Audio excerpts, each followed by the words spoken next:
வணக்கம், என் பேர் யோகேஷ். நான் போலீஸாக இருக்கேன். டிபார்ட்மெண்ட் சேர்ந்து 8 வருஷம் ஆச்சு. என்னோட 8 வருஷம் ஆச்சு, இன்னும் க்ளீன் ஷேவ் பண்ணலன்னு பார்க்குறீங்களா? அப்படி இல்லைங்க, கொஞ்சம் பர்சனல் இஷ்யூஸ்க்காக ஒரு 40 days பெர்மிஷன் வாங்கியிருக்கேன். அதை விடுங்க. இப்போ நீங்கள் எல்லாருமே ரிட்டன் எக்ஸாம் எழுதிட்டு ஃபிசிக்கலுக்கு ட்ரை பண்ணிட்டு இருப்பீங்கன்னு நினைக்கிறேன். அதனால இந்த வீடியோ மூலிமா உங்களை பார்க்கறதுல ரொம்ப சந்தோஷம். என்னோட எக்ஸ்பீரியன்ஸை ஷேர் பண்ணிக்கலாம்னு நினைக்கிறேன். சரிங்களா? நான் 8 வருஷத்துக்கு முன்னாடி இருக்கும்போது ஃபிசிக்கல் எக்ஸாம்ங்கிறது வந்து அதுலேருந்து இப்போ வந்து நிறைய மாற்றங்கள் கொண்டு வந்திருக்காங்க. இது வந்து இப்போ இருக்கிறவங்களுக்கு உங்களுக்கு ஒரு அட்வான்டேஜ்னு சொல்லுவேன். இப்போ கயிறு ஏறுதல பார்த்தீங்கன்னா நாங்கள் இருக்கும்போது ஒரு அட்டெம்ப்ட் தான் இருந்தது, இப்போ உங்களுக்கு 2 அட்டெம்ப்ட் இருக்கு. லாங் ஜம்ப்க்கு 2 இருந்தது, இப்போ உங்களுக்கு 3 இருக்கு. சரிங்களா? அதனால எதுவும் ஒரி பண்ணிக்க வேண்டாம். நீங்கள் ஜாலியாக இருக்கலாம், ஃப்ரீயாக இருக்கலாம். நார்மலாக நீங்கள் டெய்லி பண்ணுற ஆக்டிவிட்டீஸ்லேயே ஃபிசிக்கலில் ஈடுபடுங்க. எப்பயுமே ஓடும்போது நீங்கள் சரி ஒரு 400 மீட்டர் ட்ராக் எடுத்துக்கோங்க. அதில் வந்து 3.25 ரவுண்டு ஓடணும். 1500க்கு 7 நிமிஷத்தில் முடிக்கிற மாதிரி இருக்கும். நீங்கள் வந்து எப்பயுமே அந்த 1500 வெறும் 7 நிமிஷத்தில் கால்குலேட் பண்ணிக்காதீங்க. 4 ரவுண்டு ஓடுங்க. சரிங்களா? 1600 7 நிமிஷத்துக்குள்ள முடிக்கிற மாதிரி பாருங்க. அப்போ வந்து உங்களுக்கு வந்து 1500 7 நிமிஷத்துக்கு ரொம்ப ஈஸியாக இருக்கும். அப்புறம் உங்களுக்கு கயிறு ஏறுறது வந்து ரொம்ப கம்பல்சரி. நீங்கள் கயிறு உங்களுக்கு ஏற முடியல அப்படின்னா டெய்லி புஷ்அப்ஸ் எடுங்க, அப்புறம் புல்அப்ஸ் எடுங்க. கொஞ்சம் ஸ்டெப் பை ஸ்டெப்பாக பாருங்கள். எங்கேயாச்சும் கயிறு போட்டிருந்தாங்கன்னா மெதுவாக பிடிச்சி ஒரு இன்ச்சாக ஏற ட்ரை பண்ணுங்கள். அது வந்து உங்களுக்கு நல்லா ஹெல்ப் பண்ணும். நல்லா ஷோல்டர் மசில் பில்ட் பண்ணும். வந்து உங்களுக்கு ஈஸியாக இருக்கும். சரிங்களா? வேறு என்ன, லாங் ஜம்ப். உங்களுக்கு லாங் ஜம்ப் இல்லைனா ஹை ஜம்ப் ரெண்டில் ஏதாச்சும் ஒரு ஆப்பர் எடுத்துக்கலாம். உங்களுக்கு ஈஸியாக இருக்கும்னு பார்த்தீங்கன்னா லாங் ஜம்ப் எடுத்துக்கலாம். நீங்கள் அத்லெட்டாக இருக்கிறீங்க, ஸ்போர்ட்ஸ் பர்சனாக இருக்கீங்க, உங்களுக்கு ஹை ஜம்ப் வரும்னா ஹை ஜம்ப் எடுத்துக்கலாம். அப்படி இல்லையா கோ ஃபார் லாங் ஜம்ப். சரிங்களா? அதான் உங்களுக்கு ஈஸியாக நீங்கள் ஸ்டார்ஸ் எடுக்க முடியும். 100 or 400 அடுத்து நெக்ஸ்ட்.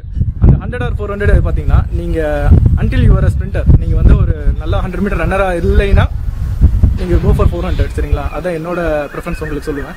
ஏன்னா 400 பார்த்தீங்கன்னா வைங்களேன், ஒரு ஃபுல் ரவுண்டு நீங்கள் ஆஃப் த கோர்ட்டுக்கு அப்புறம் கூட நீங்கள் ஸ்பீட் எடுத்துக்கலாம். ஆனால் 100 மீட்டர் அப்படி இல்லை, நீங்கள் ஃபுல் அண்ட் ஃபுல்லாக எடுக்கணும். அதில் பார்த்தீங்கன்னா உங்களுக்கு ஈஸியாக 1 ஸ்டார் மட்டும் வரக்கான வாய்ப்புகள் நிறைய இருக்குது. நீங்கள் 400 எடுத்தீங்கன்னா 2 ஸ்டார் ஈஸியாக வந்துடும் உங்களுக்கு. ஸோ அதனால் அதை ப்ரிஃபர் பண்ணுங்கள். ஹைட்டு பார்ப்பாங்க. அப்புறம் செஸ்ட் ஹைட் பார்த்தீங்கன்னா வைங்களேன், கேஸ்ட் அண்ட் கம்யூனிட்டி வைஸ் பிரிப்பாங்க. ஒரு 150 சென்டிமீட்டர்லேருந்து 170 சென்டிமீட்டர், இதுதான் பேசிக். இதுக்குள்ளே வெரி ஆகும். நோட்டிஃபிகேஷன் பார்த்தீங்கன்னா உங்களுக்கு இன்னும் கிளியராக கொடுத்துருப்பாங்க. அப்புறம் செஸ்ட் வந்து நார்மல் மென்ஸுக்கு சொல்கிறேன், 81 சென்டிமீட்டர் இருக்கணும் நார்மல். இதுலேருந்து ஒரு 5 சென்டிமீட்டர் எக்ஸ்பேண்ட் ஆகும். அவ்வளோதான் பேசிக். இதுதான் உங்களுக்கு பேசிக். இதுக்கப்புறம் பார்த்தீங்கன்னா போலீஸ் டிபார்ட்மெண்ட் சில பேர் கஷ்டம்னு சொல்லுவாங்க, சில பேர் ரொம்ப ஈஸின்னு சொல்லுவாங்க. அதாவது எல்லாமே உங்கள் மனநிலை பொறுத்து தான் இருக்குது. நம்ம ஜாபுக்கு வரோம், கிடைக்கிற வேலையை செய்யாமல் இஷ்டப்பட்டு செய்யுங்க. அதுதான் சொல்லுவேன். வந்துட்டிங்கன்னா இப்போ மேக்ஸிமம் டிகிரி படித்தவங்க வந்திருப்பீங்க, அட்டன் பண்ணியிருப்பீங்க. ஆனால் ஆக்சுவலாக பார்த்தீங்கன்னா போலீஸ்க்கு 10th முடிச்சிருந்தா போதும். இப்போ டிகிரி முடிச்சவங்க வராங்க. ஸோ அதுக்காக நீங்கள் உள்ளே வந்துட்டு எதுவும் ஃபீல் பண்ண தேவையில்லை. உங்களுக்கு பிடிச்ச வேலையை மன நிம்மதியோடு செய்யலாம். சரிங்களா? ஃபிசிக்கல் எக்ஸாம் பார்த்தீங்கன்னா நிறைய பேர் பயப்படுறது அந்த பதட்டம் வந்துடும். சரிங்களா? ஒரு நடுக்கம் வந்துடும், ஒரு ஷிவர்னஸ். இது எல்லாமே கொஞ்சம் ஓவர் கம் பண்ணும். எப்படி பண்ணும் அப்படின்னா, நீங்கள் டெய்லியுமே பண்ணுங்கள் ப்ராக்டிஸ். மார்னிங் ஒரு டைம் பண்ணுங்கள், முடிஞ்சால் ஈவினிங் பண்ணுங்கள். 2 வேலை பண்ணிங்கன்னா பெட்டராக இருக்கும். ஃபிசிக்கலுக்கு நீங்கள் போகிறக்கு ஒரு நாளைக்கு முன்னாடி ஃபுல் ரெஸ்ட் விட்டுருங்க. சரிங்களா? ஃபுல் ரெஸ்ட், உங்கள் மசிலை ஃபுல்லாகவே ரெஸ்ட் பண்ணிடுங்க. அதுதான் உங்களுக்கு ஈஸியாக இருக்கும். ஏன்னா ஒரு நாள் கேப் விட்டு நீங்கள் அடுத்த நாள் பெர்ஃபார்ம் பண்ணும்போது உங்களோட அவுட்கம் வந்து இன்னும் ஜாஸ்தியாக இருக்கும். ஆக்சுவலாக ஃபிசிக்கலுக்கு போகிறதுக்கு முன்னாடி என்னோட சஜஷன் என்னன்னா, அதை மட்டும் மைண்டில் வச்சுக்கோங்க. நீங்கள் ஈஸியாக டெய்லி ஒர்க் அவுட் பண்ணிட்டு இருந்தீங்கன்னா இது உங்களுக்கு ஒரு பெரிய விஷயமே இல்லை. நீங்கள் ஃபிசிக்கலுக்கு போகிறதுக்கு ஒரு நாள் முன்னாடி ஃபுல் ரெஸ்ட், கம்ப்ளீட் ரெஸ்ட் எடுத்துருக்கு. உங்கள் மசில் எல்லாமே லூஸ் ஆயிரும், கொஞ்சம் ஃப்ரீயாக இருக்கும். அப்போ அடுத்த நாள் மார்னிங் போகும்போது உங்களுக்கு எந்த ஷிவர்னஸ் இருக்காது, எந்த பதட்டமும் இருக்காது.